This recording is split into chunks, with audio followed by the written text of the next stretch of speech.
म्हणजे रात्री करायची अशी म्हणजे हनीमून का? ठीक आहे चला करा सुरू हनीमून. अरे देवा माझं नशीब लिहिताना काय तुमचं बायकोशी भांडण झालं का काय? माझ्या खिशात असून पैका नित्या नावाला 3 बायका माझ्या कामाची एक तरी हायका. विश्रांतीनंतर तुम्हा सगळ्यांचं पुन्हा एकदा स्वागत. आपल्यासोबत आहेत मानसी नाईक आणि राजू पारसेकर. राजू सर, आता आपण 3 बायका विषय ऐकतो आहे. कॅरेक्टर विषयी मला थोडंसं बोलायचं आहे, कारण मकरंद अनासपुरे, त्याच्यानंतर क्रांती रेडकर यांच्यासारखे सगळे अवली स्टार्स तुमच्या बरोबर आहेत. मुळात हे सगळे डोक्यात होते का? ज्यावेळेला सगळं हातात आलं त्यावेळेला वाटलं की नाही या कॅरेक्टरला मकरंद पाहिजे किंवा इथे क्रांती पाहिजे किंवा इथे निशा पाहिजे, नेमकं काय होतं? जेव्हा कथा माझ्याकडे आली ऍक्च्युली तो राजनगरवाला नॉन मराठी माणूस आहे, तर त्यांनी एक बेसिक साचा दिला मला की ही कथा आहे म्हणून. मग विचार केला मग कसा असावा, तर मकरंद आहे तर मकरंदच्या टाईपचा, कारण कॉमेडी फिल्म करतोय आणि व्यावसायिक फिल्म करतोय, तर त्याच्या पठडीतला असा एक कॅरेक्टर उभं करायचा प्रयत्न केला. त्याप्रमाणे तो एक गावातला श्रीमंत आणि एकदम काही न करणारा वगैरे आणि एकदम खुशाल माणूस असा तो, त्याच्या शरीरयष्टीप्रमाणे वगैरे तसा तो कॅरेक्टर होता. 3 बायका होत्या, मग 3 बायका कशा असाव्यात, कारण त्या मोनोटोन होण्याची शक्यता होती. तर त्यामुळे मग ती निशा परुळकर ती टिपिकल गावातली मुलगी आहे, तर तिचं एक कॅरेक्टर आहे, तिचं एक पर्सनॅलिटी, वेगळी पर्सनॅलिटी. मग आली क्रांती. मग क्रांतीसाठी मग एक शिकलेली मुलगी आहे ती बेसिकली, तर ती कशी बोलते, इंग्लिश बोलताना पण ती कसं फनी इंग्लिश बोलते आणि तिचं अपीअरन्स वगैरे तो निशापेक्षा जरा वेगळा असतो. तर आयडेंटिटी वेगळी. आणि तिसरी जी येते ती तेजश्री, ती टोटली वेस्टर्न आहे, तर तिचं एक व्यक्तिरेखा ही एकदमच टोटल वेगळी आहे. त्यामुळे 3 ज्या बायका आहेत त्या वेगवेगळ्या दिसतात, कॅरेक्टर्स वेगवेगळे दिसतात. ज्या पद्धतीनं आता आपण कथा ऐकतोय चित्रपटाची किंवा ते जे काही सांगता आहेत त्याच्यावरून आपण कल्पना करू शकतो. मला थोडंसं आयटम सॉन्ग या प्रकाराविषयी विचारायचं आहे.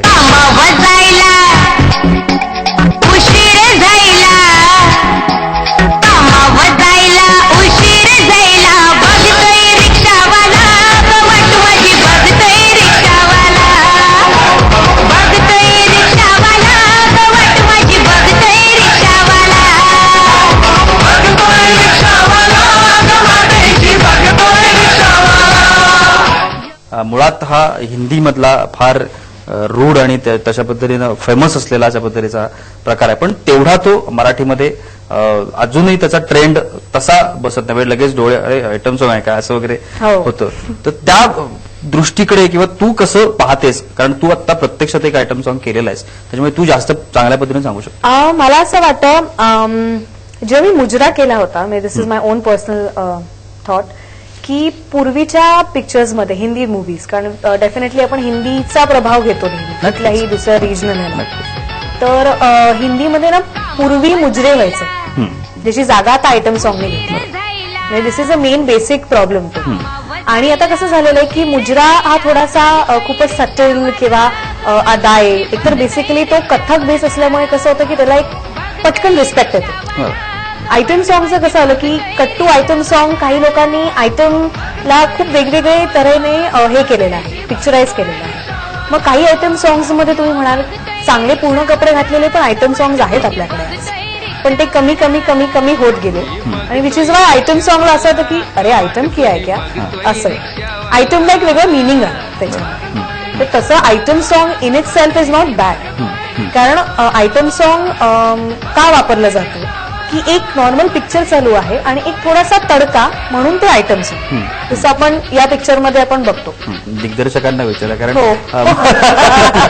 कारण मुळात जसं आता ती म्हणाली की बऱ्याच वेळेला असं की कोंबलं सुद्धा जातं बऱ्याच वेळेला, की कथानकाची पण गरज नसते किंवा कुठेही त्याची काही आवश्यकता नसते, किंवा अगदी असं कधीतरी सांगायची वेळ येते की ह्या गाण्याचा आणि ह्या पिक्चरचा काही संबंध नाही असं वगैरे. पण मुळात या चित्रपटामध्ये हे जे आयटम सॉंग आहे ते तुम्ही ताईने प्रेझेंट केलं आहे.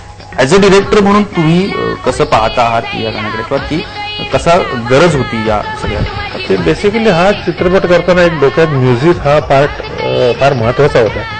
आणि त्याप्रमाणे 3 बायका, पहिल्या 2 बायका असतात, एक तर टायटल सॉंग आहे, तर ते ती थीम आहे, ती एक थीम वापरून केलेलं आहे. त्याच्यानंतर 2 बायका आल्यानंतर एक थीम आहे, 3 बायका आल्यानंतर थीम आहे, असं करून एक तर म्युझिकल कमर्शियल चित्रपट व्यावसायिक अशा पद्धतीने त्याची बांधणी केली. आणि हे जे आयटम सॉन्ग आहे हे चित्रपटाच्या अर्लियर पहिल्या भागात येते आणि ते गरज म्हणून त्याची येते आणि एक व्यावसायिक रित्या त्याचा वापर केलेला आहे आणि मला वाटतं ते एकदम चपखलपणे त्यात बसलेलं आहे.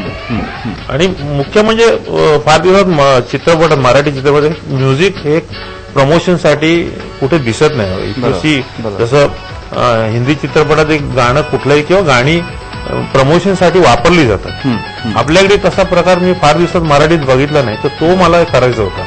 त्यामुळे आताही आम्ही जी पब्लिसिटी सगळ्या गाण्यांची करतोय त्याचं कारण हेच आहे की फार उपयोग होतो प्रमोशनसाठी. अगलई दिवसानं मिळाला मोका जवळ ये ना गडे जवळ ये ना गडे जवळ ये ना गडे मला एक चुम्मा दे ना गडे जवळ ये ना गडे मला एक चुम्मा दे ना गडे. ज्या पद्धतीनं आता जसं तुम्ही म्हणतात की रिक्षावाला सारखं याच्यामध्ये गाणं आहे किंवा मकरंद आणि क्रांती किंवा हे जे सगळे स्टार्स आहेत, बेसिकली आणखीन अशा काय थॉट्स आहेत किंवा काय गोष्टी आहेत त्याच्यामध्ये की लोकांना अप्रिशिएट होईल पिक्चर किंवा लोक पाहतील, लोकांना आवडेल, लोक पिक्चरच्या जवळ जातील, असं आणखीन काय आहे त्या चित्रपटामध्ये? असं एक सिच्युएशनल कॉमेडी आहे. म्हणजे एक ट्रॅप झालेला, जसा मकरंदचं जो कॅरेक्टर आहे ती एक बायको असताना दुसरी बायको म्हणजे त्याला करावी लागते.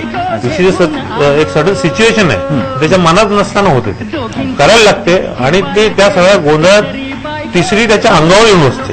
म्हणजे अनएक्सपेक्टेड आहे. तर ह्या म्हणजे सिच्युएशन मध्ये कसा फसला जातो आणि कशा बायका येतात. म्हणजे हे तो कसं बॅड कॅरेक्टर वगैरे असं चरित्रहीन वगैरे असं काही प्रकार नाही. एक साधा भोळा माणूस आहे पण त्याच्या आयुष्यात एक जे प्रसंग येतात त्यात त्या कसा गुरफटला जाऊन या तीन बायका उभ्या राहतात. हे कथानक एक स्क्रीन प्ले त्याचा कसं. मला थोडंसं तुझ्या अन्य जे प्रोजेक्ट्स होते, जबरदस्त सारखा प्रोजेक्ट किंवा आता काही तुझे येणारे प्रोजेक्ट्स असतील त्याच्याविषयी आपल्या प्रेक्षकांना सांगणं, कारण जी गाणं आता तू घेऊन येतेस त्याच्यामुळे नक्की आता तू घराघरात पोहोचलेली आहेस महाराष्ट्राच्या, त्यामुळे आता पुढची उत्सुकता आहे की आणखीन काय मानसी नाही. It's all thanks to the media, कारण मीडिया नसेल तर आय थिंक आम्ही कुठेपर्यंतही पोहोचलो नसतो. It's all thanks to you people. आणि secondly not but the list, मी आत्ताच महेश मांजरेकरांचं कुटुंब आम्ही आता रॅपअप केला आणि आम्ही पूर्ण शूटिंग भोरमध्ये केलेलं आहे. अतिशय फॅमिली ओरिएंटेड असा एक सब्जेक्ट घेऊन महेश मांजरेकर तुमच्या पुढे येणार आहेत लवकरच. आणि साईड बाय साईड माझं आता माझी सिरियल चालू आहे 4 दिवस सासूचे, जी अगदीच आता 11वं वर्ष चालू आहे त्याच्यातलं. तिचा बाप त्याचा बाप मध्ये सचिनजींबरोबर मला काम करायला मिळालं. एक गोवन स्टाईल ऑफ डान्स मी केला. टार्गेटमध्ये एक अगेन थोडंसं हिप्पी स्टाईल गाणं केलं होतं मी, एक स्पेशल अपिअरन्स. फक्त लाईन म्हणामध्ये थँक्स टू महेश मांजरेकर आणि संजय जाधव, त्यांनी मला माझा टॅलेंट शोकेस करायला एक संधी दिली. एक मुजरा, म्हणजे I am supposed to be the first Marathi actress to have performed on a mujra in Marathi. आणि मध्येच पहिल्या 2 वर्षात एक क्राऊन माझ्या डोक्यावर बसला, विच वॉज हल्ला बोल क्वीनचा. एक रियालिटी शो पण मी जिंकलेली आहे. त्याच्यात 20 अभिनेत्री होत्या आणि 40 कोरिओग्राफर्स आणि 350 ते 300चे युनिट होतं.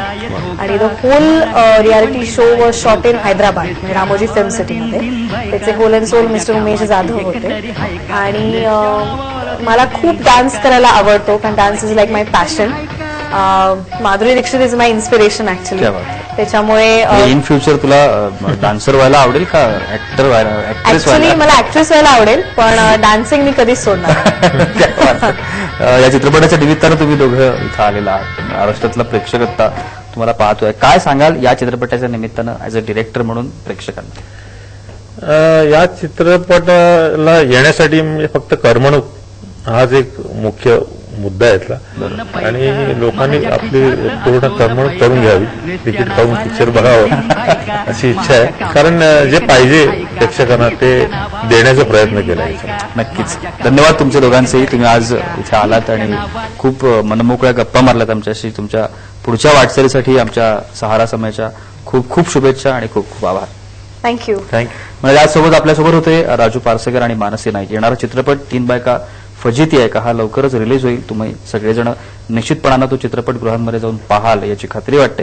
आज इथेच थांबतो आहोत. पुन्हा भेट पुढच्या रविवारी एका नव्या सेलिब्रिटीसह. तोपर्यंत नमस्कार, गुड बाय.